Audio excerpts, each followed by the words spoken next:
Good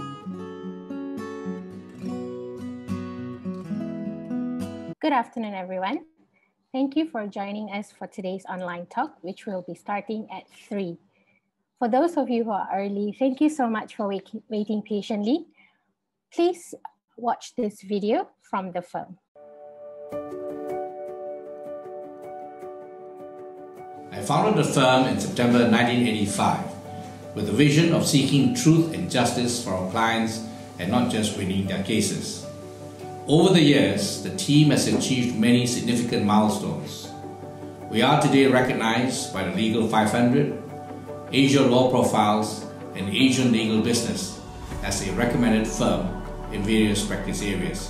While we have embraced technology to make our services efficient and responsive, we continue to grow on a bedrock of meticulous preparation and hard work, for which there is really no substitute. As legal practice becomes increasingly international, we keep ourselves ahead of the curve with our relationships with lawyers from around the world. Our firm is a founding member of the League of Lawyers, a growing international network of law firms in 20 Asian and European countries. We believe in partnering with our clients to protect and grow their business. We achieve this by holding firm to our values of integrity and justice, while giving our best to deliver effective and efficient solutions.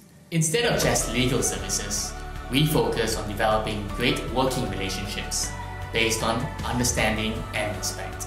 The firm invests in its team and emphasizes professional development. We are keen to share our knowledge and publish our articles on our website.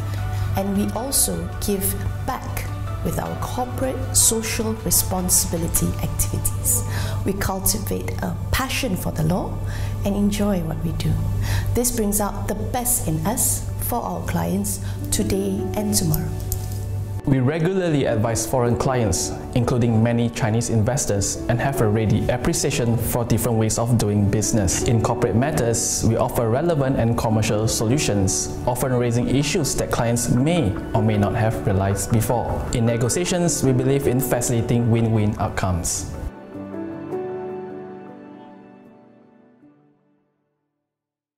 Welcome, everybody. Thank you for joining us today. Today is actually the first online talk organized by our firm for this year. My name is Hannah Patrick, and I am one of the associates in Mawing Kwai & Associates. And I will be your moderator for today's talk. Before we begin, allow me to introduce the firm. Mawing Kwai & Associates is a mid-sized law firm that was founded in 1985 by Dato' Mawing Kwai. Our able team today comprises 22 lawyers and a support team of 19. Dato' Ma is today a consultant with the firm, following his retirement from the Court of Appeal bench in 2015. The firm continues its tradition today of working primarily with small and medium enterprises, family businesses, and individuals. We are a full-service law firm with a corporate department, dispute resolution, employment, and individuals and families. Our practice groups indicate some of our focus areas, which are supported by talents from both our corporate and dispute resolution teams. Today's talk is part of our Mawing Kwai online talk series. By way of background, we have been organizing monthly lunch talks at our office since 2013, some of which were also broadcasted live. But with the COVID-19 MCO and today, the beginning of the second MCO, we have moved online in order to continue with our objective of sharing knowledge, raising awareness, and encouraging networking for clients, potential clients, and in-house counsel. Please visit our website at www.mawingkwai.com for more information, to read our articles, and to sign up for more upcoming talks. And before I continue, please be reminded that this talk does not constitute legal advice. In the event you require specific legal advice to your matter, please contact us for a complimentary legal consultation. Details will be given at the end of the talk. Let me now introduce our able speaker. Christine To is a partner in the Dispute Resolution Department in Mao & Gwen Associates. She is a member of both the Association of Chartered Certified Accountants, ACCA, and also a certified adjudicator and empaneled with the Asian International Arbitration Center. Her main areas of practice include construction and adjudication, arbitration and litigation, taxation, family law, and contractual disputes. And I'm quite sure as we go on with the talk today, you will have questions. Ladies and gentlemen, you may scan this QR code to access our Q&A section, where you can post your question via Slido, or you can visit the website itself and enter the code 13121. Post your question, and if you see questions that you like on that site, please vote. And the most liked or popular questions will be discussed and answered by the speaker during the Q&A session. I will leave this slide on for a bit so that you can scan the QR code, as well as check the code 13121. I believe this information will also be put in the chat. So if you missed this slide, you please access the chat, and you should be able to access the website and the code. Today's talk will be on retention sums. We will cover several points, namely how retention sums are supposed to work in construction contracts, and the options available when the employer refuses to release this sum. Next, we will go on to how to claim for retention sum if the employer has been wound up. And finally, and I'm sure this is on everybody's mind, the impact of the COVID Act on claims for the release of retention sums. Now, without further ado, I will pass the time to our speaker, Ms. Christine To. Christine, over to you. So it is what we know, commonly known as the retention sum, is a sum retained by an employer against interim sums payable to the contractor for work done. Usually it is released to the contractor at a later stage upon completion or upon fulfillment of certain condition. The method of release depends on the terms and condition of the construction contract. I invite you to have a look at our article on FAQ on retention sum in construction contract. It's a relatively short article, and it gives a good background information as to how retention sum work in construction contract. So what is the purpose of a retention sum? It is a form of security to the employer for due performance of the construction contract by the contractor. Ensure that the contractor will properly complete the works required of them under the construction contract. And how this should be calculated, it pretty much depends on the terms of the contract. Usually the way of calculation will be stipulated in the construction contract.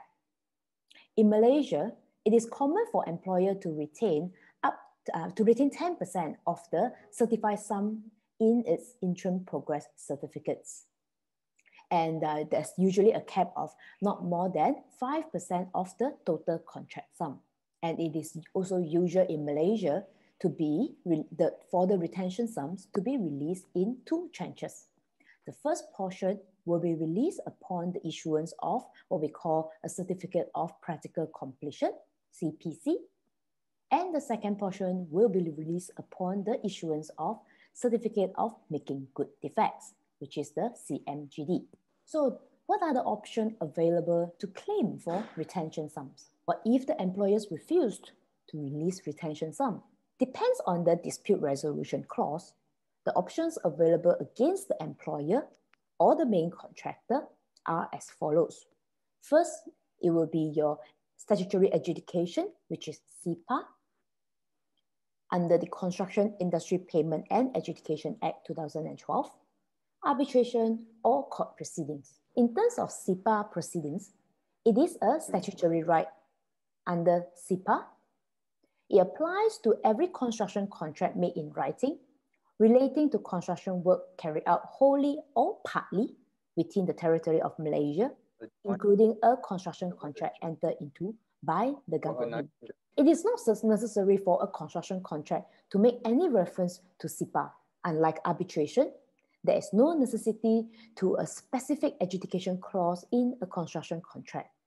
What it means is that you don't need to specifically spell out in your construction contract that in the event of dispute, parties will refer the matter to SIPA. Even without that clause, you can still refer the dispute to SIPA. A claim for release of retention sum is a matter under the purview of SIPA. This was decided by Justice Lee Swee Seng, as his lordship was then, in the case of Terminal Parentis Sendirian Berhad, at paragraph 33 of the judgment, where his lordship said so. I agree with the claimant that the retention sum is the value of work done under the construction contract. If that a percentage of the value of work done was retained under the express provision of the contract. The fact that the employer may retain this amount does not change the character of what it is being claimed, i.e. the value of work done as certified under the certification provision. And hence, you can claim for the release of retention sum by way of SIPA. What if the CPC and CMGD have not been issued? The non-issuance of CPC or CMGD is not a bar to the contractor's claim for the release of retention sum. I make reference to Section 25N of SIPA, where the adjudicator is actually empowered to decide or declare on any matters notwithstanding no certificate has been issued in respect of the matter. So this goes the same, this applies as well to your normal progressive claim, i.e. if the contractor has not been certified work claim, you may still proceed under SIPA. And this was decided, this was in the case of Ritma Hebat Sendirian Berhad. Again, Justice Lee Swee Seng has made reference to Section 25 of SIPA. I will quickly show you the part of the judgment. So basically in this, it is a setting aside, application to set aside a SIPA decision. So one of the defense raised by the respondent in the adjudication response was that the claim for retention sum is premature. Why? Because it has not attained to as the rectification work for the defect has not been attended to by the claimant. So in that case, the adjudicator rejected this defense and said that the CMGD, the DLP has long expired and the adjudicator exercised its power under Section 25 of the SIPA and decide, this part here, decide to exercise his power under Section 25 of SIPA to decide and declare that retention sum was due and payable, despite the respondent refused to issue the CMGD. Justice Lee has also made reference to Section 25 and said that the power given under Section 25 is big. Back to our slides here. So again, non-issuance of CMGD or CPC is not a bar for your claim for release of retention sum under SIPA. Next is arbitration. Arbitration, you can only go for arbitration, to resolve your dispute in arbitration if you have a dispute resolution clause to refer dispute to arbitration. So this act allows the party to resolve dispute through arbitration, and it will be the decision, the award arising from the arbitration will be enforceable and recognized as a judgment of High Court. So as I have mentioned, only if parties has expressly agreed to resolve dispute through arbitration, then this dispute resolution is available. Next, if there is no agreement to refer dispute to arbitration, then parties will have to rely on the court proceedings. It depends on the disputed sum. For claim below 100,000, you will have to file your claim in the magistrate court. Below 1 million will be before the sessions court, and above 1 million will be before the High Court. There's currently 2 construction court in Malaysia. One is the Construction High Court in KL, and another is the Construction Court in Shah Alam. Another interesting point that was that many has raised and questions that I received is that, can I garnish retention sum? So I give you a scenario. Say there is a construction contract between the contractor and the subcontractor, and there is retention sum retained by the employer. So we have our typical 3-tier. Employer owing retention sum to the main contractor, and there is a subcontract between the main contractor and the subcontractor. Say that the subcontractor obtained a judgment against the main contractor, and now you want to execute the judgment. One of the mode of execution is by way of garnish proceedings. So whether you can garnish the retention sum currently held by the employer in favor of the main con to satisfy your judgment. In Binami MJC Quarry Sendirian Berhad, the court held that retention sum is not debt due and accruing from the judgment debtor to the judgment creditor, but time would be a factor on the outcome of the retention sum. This decision was affirmed recently by the Federal Court in Malaysian International Trading Corp Sendirian Berhad. So the issue is, at the time when the garnishee order was granted, was there an actionable debt pending? So my comment is, time is a factor.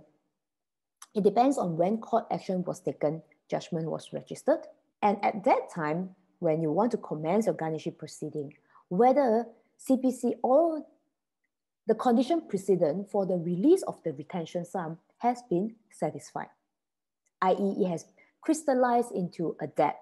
I want to make reference to PAM and to illustrate what do I mean by crystallizing a debt under the retention sum. This is PAM 2018. I believe the provision for retention sum between PAM 2006 and 2019 are similar. Rules governing retention sum. So let's say you have the first tranche of the retention sum under 30.6. So it became a debt due and payable by the employer to the contractor upon the satisfaction of clause 30.6C, i.e. after the issuance of the certificate of CPC, the architect shall within 14 days issue a certificate, another certificate after CPC for the release of the 1/2 of the retention sum. And the contractors shall be entitled to payment thereafter within the period of honouring certificate. Usually the period of honouring certificate will be 14 days or 30 days, depends on the contract. So that means after the CPC has been issued, within 14 days, the architect will have to issue another certificate to ask the contractor to release the retention sum. And then upon the let's say 30 days, the period of honouring certificates 30 days. So 30 days upon the certificate issued by the architect, then that debt is due and owing already. At that juncture, I would argue that it is a debt due and owing, going back to the example that I've given earlier, it is a debt due and owing by the employer to the contractor, and hence the subcontractor will be able to garnish that debt. That will be my argument. Same goes to the second tranche of the retention sum. Usually this one will have to be deducted against whatever expenses that it has to it has to be expended by the employer to rectify the defects that has not been rectified by the contractor. So the provision for the release of the second tranche of the retention sum is slightly different. If you look at 30.6, after the issuance of CMGD, within 14 days, the architect will have to issue a certificate for the residual of the amount, then so retained. I.e., let's say the second 2.5, it has to be deducted against the, say for example, expenses that the employer incurred to remedy defects that the main contractor failed to rectify. So that will reduce the retention sum. So the architect of the construction contract will have to issue a certificate to tell how much is the residual amount retained. So again, similarly, after the period of, they shall be entitled to payment within the period of honoring certificates. That is so about it for the two first and second points of our talk today. Now I'll move on to claim against wound up employers. So what happened to the contractor's right when the employer holding trust money are wound up? Well, it very much depends on whether the retention sum are trust money set aside by the employer in a separate account or not. And there is, for breach of contract, the limitation is 6 years to bring an action against the employer for the release of the retention sum. So what do you mean by setting aside as trust money? If the employer set aside this particular retention sum as trust money, then it will not form part of the employer asset in the event that it has been wound up. So it will not be used for debt repayment.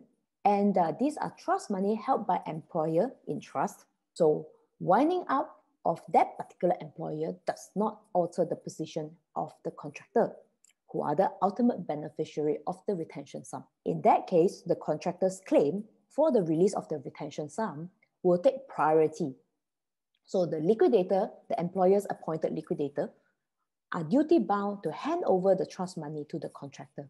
And what if the trust money was not set aside? So in that case, the contractor, that particular contractor, will become an unsecured creditor.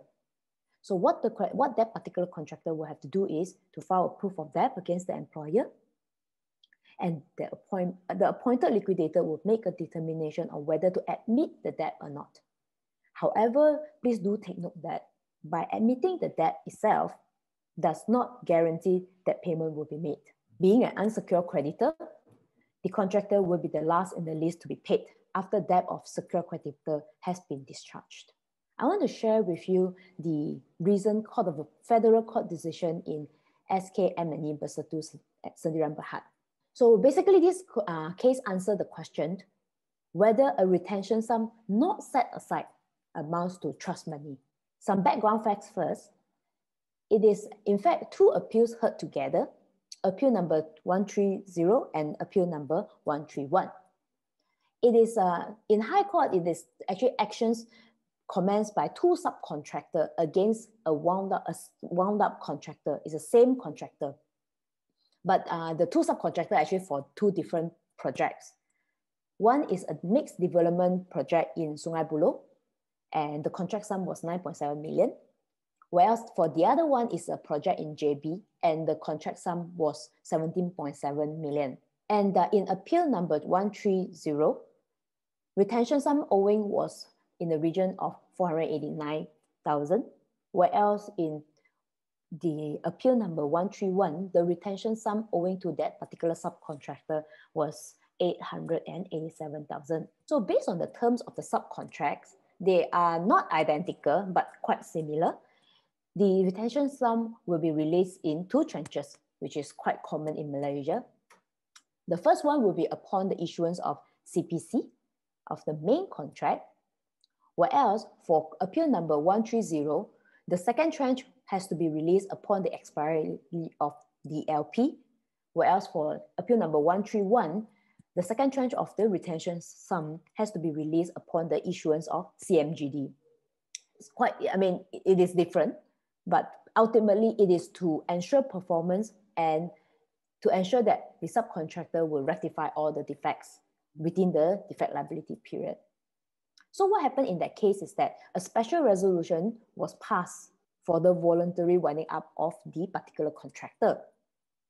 So based on the statement of affair, at that juncture, there was 8.2 million retention sum due and owing. There was 8.2 million retention sum due and owing to 128 subcontractors. So the two of the 128 subcontractors commenced an action in the High Court because this particular contractor has been wound up, and hence you need leave to commence legal action against a wound up company. And the second prayers that the subcontractor asked for was actually for the contractor to preserve the retention sum in a separate account pending the final determination of arbitration or adjudication proceeding. So the prayers was granted in the High Court. However, on appeal, the High Court order was reversed. The Court of Appeal held that no trust, because the lack of an express clause, there's no express clause in the contract, in the two subconstruction contract, or clear conduct from the parties, as well as the retention sum money were never segregated. And the court held that trust cannot be implied purely from the nature and purpose of the retention sum per se, without more. Then the appeal to the federal court was dismissed as well. So what happened is that the Court of Appeal decision was affirmed. The retention sum must be segregated into a separate account by the employer before insolvency.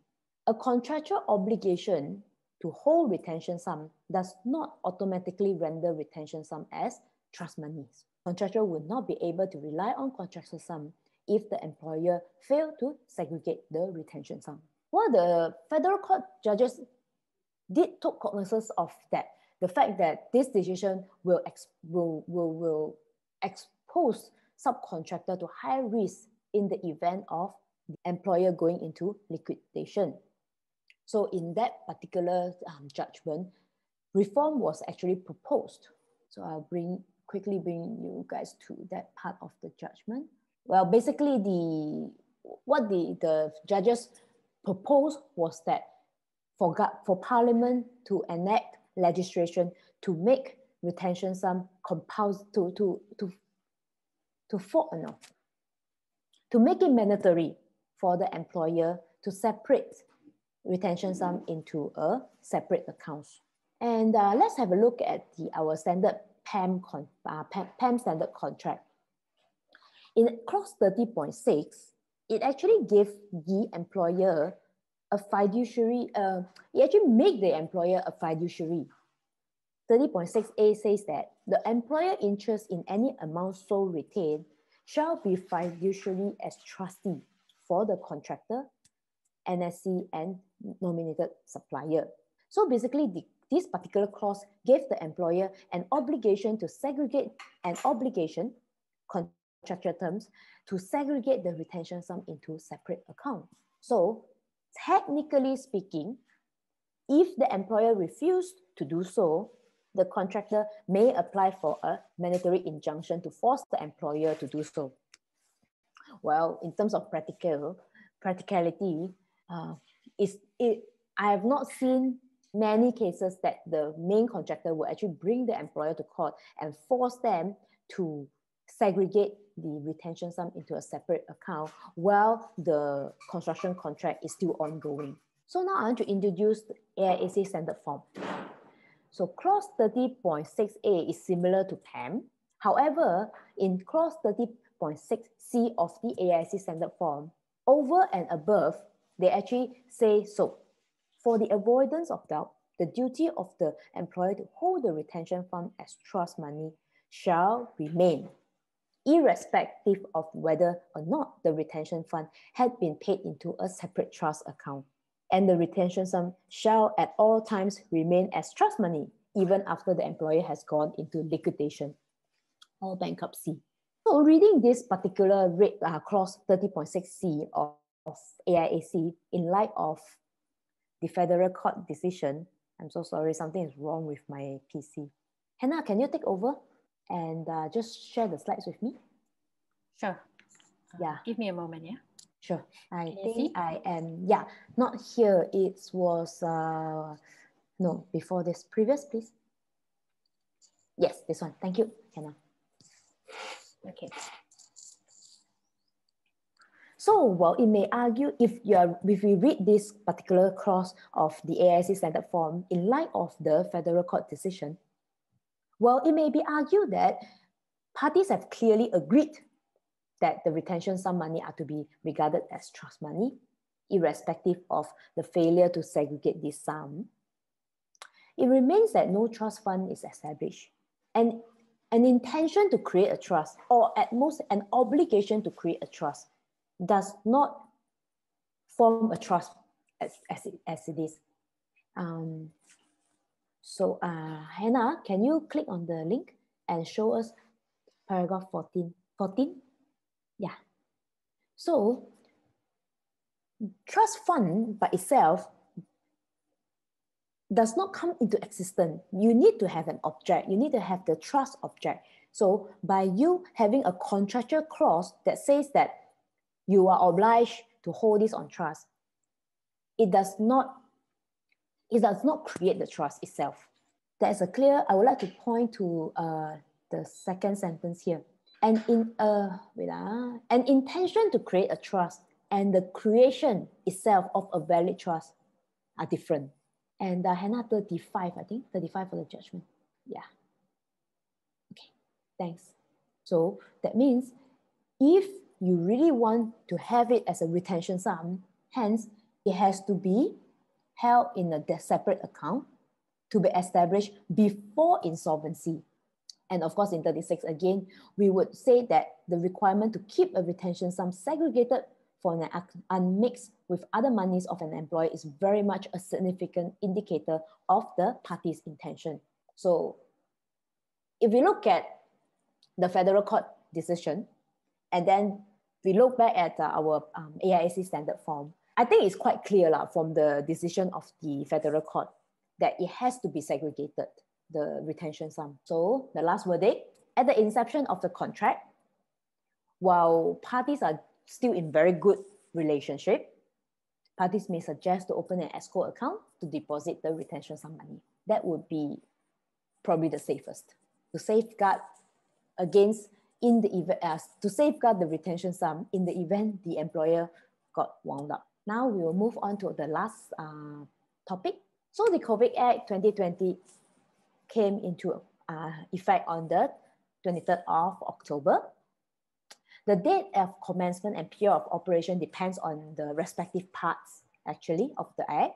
It will be continued in operation for a period of 2 years from the date of publication, and it can be extended, and it has in fact been extended. So like I said, it has been extended. Only part 2 of the Act has been extended to 31st of March. And then there's a schedule to Section 7, and that particular schedule has been two classes of category of contract has been added. So Section 7 is part of the part 2 of the Act. So basically it deals with the inability to perform contractual obligation. So I'll read. The inability of any party or parties to perform any contractual obligation arising from any of the categories of contract specified in the schedule to this part due to the measure prescribed, made or undertaken under the Prevention and Control of Infectious Disease Act 1988 to control or prevent the spread of COVID-19 shall not give rise to the other party or parties exercising his or their rights under the contract. So construction contract is number 1 on the list, is the first item on the schedule, being construction work contract or construction consultancy contract and any other contract related to the supply of construction material, equipment, or workers in connection with a construction contract. So how do we link this with retention sum? Can the employer argue that its inability to release retention sum is protected under Section 7 of the Act? Well, as I said, it appears that the construction contract falls within the ambit of Section 7. That's pretty clear.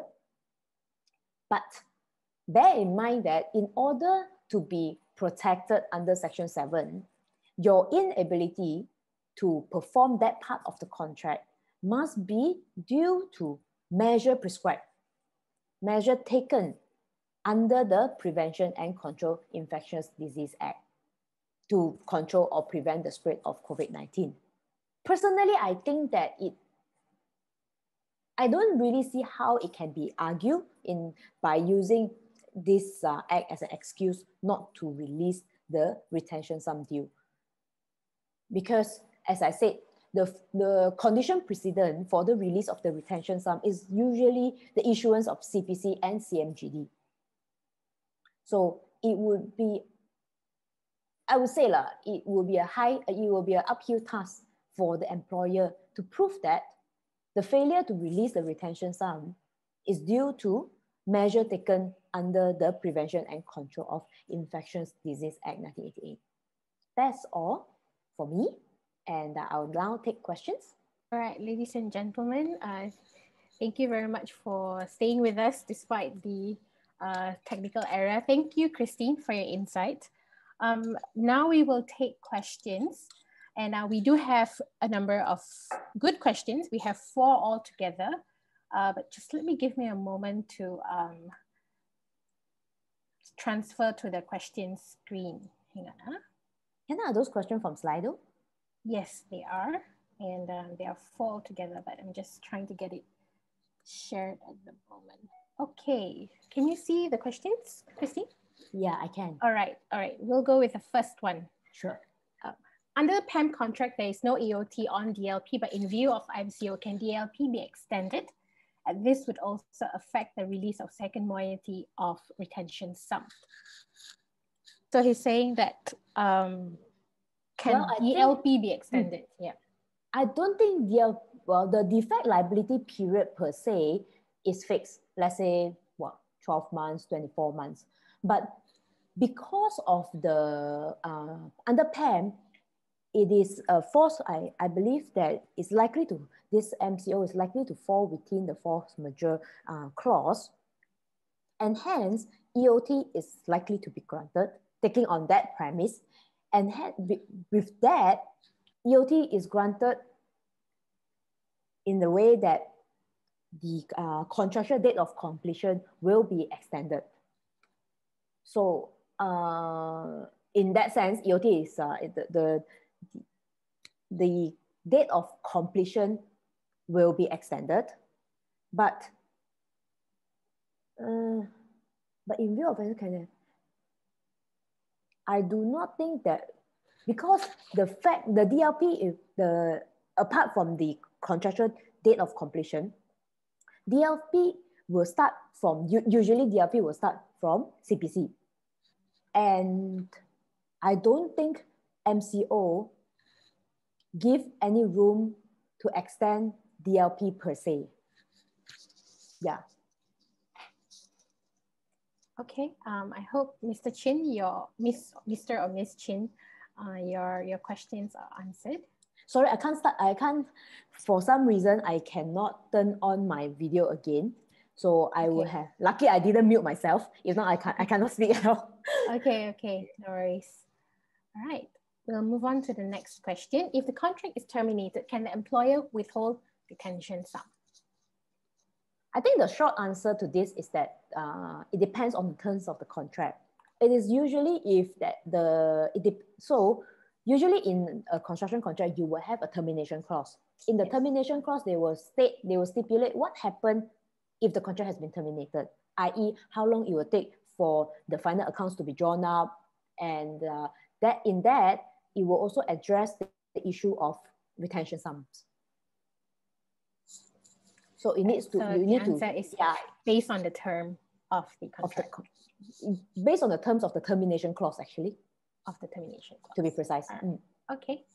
I hope that answers the question as well. Oh dear, I missed that. I read that question. Yeah, so sorry. Yeah, that was. Can we undo? We can't, right? I will try, but if you read it, could you answer that question, please? So the question basically asks for my opinion whether it is a good idea for the to be set aside, Parliament to legislate so that the retention sum can be set aside. Statutorily mandated, I believe that. Yes. So in fact, this is actually, again, like I said, it is a reform that was suggested by the federal court in the S&K case. So I certainly think that it would be the best to protect the contractor, to make it mandatory for the employer and the contractor to set aside the retention sum in a segregated account. Because to begin with, as what Justice Liu Sing has said in the terminal case, retention sum is basically actually is work done. You already earn it. It's just that it has been retained so that for a period of time, usually CPC and then DLP and CMGD, to ensure that the due performance, due rectification of defects and whatnot. So to begin with, you already earn it. You have already earned that part of the money. So I think I personally think that it should be reformed to make it mandatory. In fact, other jurisdiction has already similar provision already. This was also again discussed in the federal court decision. So I do think that is good, and it should be actually. Thank you, Christine, and thank you, Nasim, for repeating your questions. Everybody, that was the answer to Nasim's question on sharing her thoughts if retention sums should be statutorily mandated to be put in, to be set aside in a separate account. All right, I will move to the next question. 1 year after CMGD is issued, the developer claimed that there are outstanding defects yet to be rectified and refused to release a second moiety of the retention sum. Is there a time bar to hold retention sum? Okay, since reference was made to CMGD, so number one, as I've said in the first thing first, as I've said in the slide earlier on, it depends on the when to release retention sum. Pretty much depends on the terms of the contract. Okay, so it is also again common in Malaysia to have the second tranche to be released after the issuance of CMGD. As I've shared PAM just now earlier, PAM 2018. So it's pretty much CMGD, 14 days, within 14 days, architect will have to issue another certificate to say how much was left to be issued. So that's pretty much it, you know. And they have to release already. So is there a time bar to hold on to the retention sum? I.e., they can only hold up to this particular point of time. They can no longer hold it anymore, and the contractor the developer, so it will be the main contractor, cannot be whole liable to rectify defect for infinity, you see. So yeah, the main contractor's obligation to rectify defects is only confined to the defect liability period. Yeah. And that depends on the terms parties have agreed. Yes, of course, but that is usually the scenario in Malaysia. Yes. All right. Okay. Thank you, Christine. And the final question is now tapping into your talent as the adjudicator and not the counsel. So what is the consideration when the adjudicator decides to compel the employer to release retention sum when the employer has yet to give the CPC and CMGD? Again, as an adjudicator, if you want to compel the employer to release retention sum, when this employer has yet to release CPC or CMGD, what is the consideration that you will take into account when giving that decision as an adjudicator? For CPC, let's say they don't, usually for subcontractors, for subcontractor, you won't have access to CPC. So basically, by you handling over the project, you have completed the work. So it's really pretty much depends on what CPC is to signify that you have already completed the work. So if there is no CPC, then we have to look for evidence to signify that, to show that you have completed the work. Whereas for CMGD, say that there is no defect outstanding and the DLP has lapsed. Again, I'm talking in the context of a common practice and common standard form contract in Malaysia, where CPC, first moiety, second moiety will be CMGD upon the expiry of the DLP. Okay, so let's say for CPC, as I've said, if you can show evidence to me that you have completed the work and you have hand over, and parties have site investigation, they have a joint assessment and whatnot, and everything is all good, and it's just that the contractor refused to release the first retention sum to you, and then I think that sort of evidence, that kind of evidence is good evidence. In terms of the second tranche of retention sum, if again you have to show me that how long is the DLP supposed to be, and then by, let's say you have hand over the site in 2018, the DLP is for 2 years. By 2020, no defects, nobody is complaining anything, and they just still refuse to give you the second retention sum. So again, that I think is good evidence to show that you are entitled, in fact, for the release of the retention sum. That is my 2 cents. Thank you. Okay, we have 3 more questions, and I think we will not be taking any more after that due to time constraint. I will share with you details on how to reach out to us separately should you have any more questions. But here are the last 3 questions. Christine, as a subcon, are we allowed to go directly to the architect to get the CPC? Main contractor refused to disclose, or I think he meant issue here, to issue the CPC and CMGD. There are difficulties faced by this person to getting the retention sum. So can they go directly to the architect? Even if you go directly, the architect will probably just ignore you. So that is, okay, back to your question, are you allowed to? There's no privity of contract between the subcontractor and the architect to begin with. The architect is actually usually employed by the employer, i.e. the developer, and they take instruction from them. So my opinion is that you may try to go and get it from the architect or the respective consultant of your field, and see if they are agreeable to that or not. I mean, from my experience is that most of the time they will not give you the retention sum. Most of the time they will not give you the CPC or CMGD. What if the contractor failed to fulfill its obligation within the DLP? Is the employer still obligated to release the retention sum? Well, so again, if depends on the terms of the contract, I have to caveat myself every single time I answer a question. But usually what happens is that the the contractor will have the obligation to rectify defects during the defect liability period.